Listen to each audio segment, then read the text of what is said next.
Ronald Rabin's roots in farming run deep.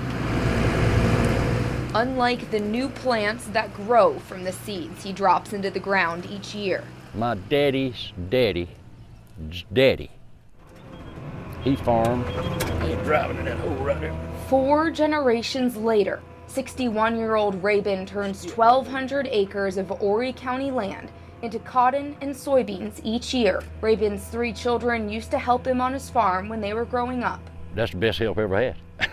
I mean, really, man, it was a pleasure when I could get in that pickup sitting up here and ride to the store, and every one of them boys could drive that tractor. But now he says they can't ride the tractor full-time and feed their own families at the end of the day, so they have other full-time jobs. I'd be a bad daddy if I said stay just so I could survive, when I know that they can make more money doing something else, and they have some kind of benefits and health insurance. Rabin says it's not that his sons don't have an interest in farming. If things was like it should be, I could call Chase today and say, son, come on back, get on this tractor, let's go to work. They simply can't take the risk. The last 2 years, we ain't made no money.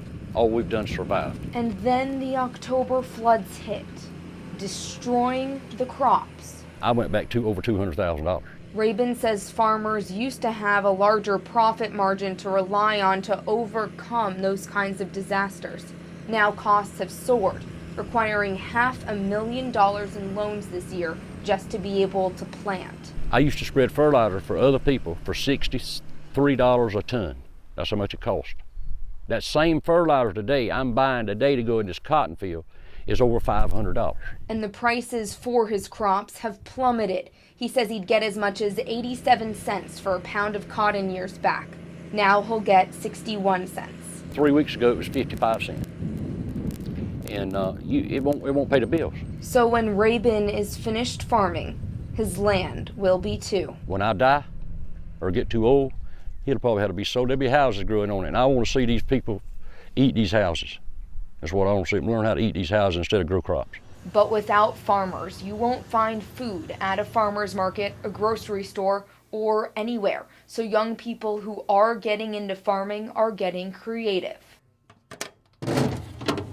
That creativity starts with making farming possible. 25-year-old Miracle Lewis does that by working full-time as the 4-H agent at Clemson Extension. Lewis travels on lunch breaks from one kind of office to another, spending all of her free time farming with her fiancé.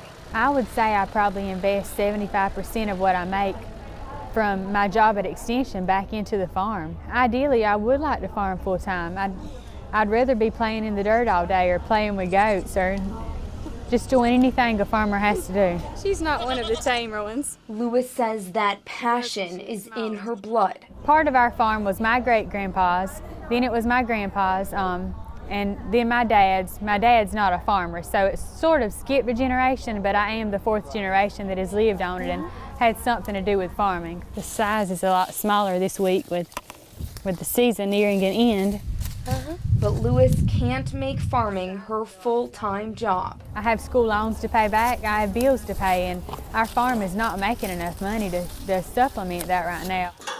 In an attempt to eventually get to that point, Lewis uses social media to give customers a look at the process behind getting the food from the farm Thank you. to their forks. Have a good day. I can tell you about when I planted it, how I cared for it, what was sprayed or fertilized, and when I harvested it, how it's been handled and who helped me, how long it took me or how hard I worked. She's also growing a wide variety of fruits and vegetables and selling them at farmers markets, grocery stores, restaurants, on-site at Home Sweet Farm, basically anywhere she can. That's $2. I hope you enjoy them. Produce prices stay fairly steady. This is Buttercup. So while one farm has a future, I'd like to plant 1,000 acres one day. the other is almost history. When I put that thing under shelter and quit, that 1,200 acres I grow, it's old. Yes, sir, from our farm about 45 minutes away. Reporting in Horry County, That's the life of a farmer, Amy Lipman, trying to figure it out. WMBF News.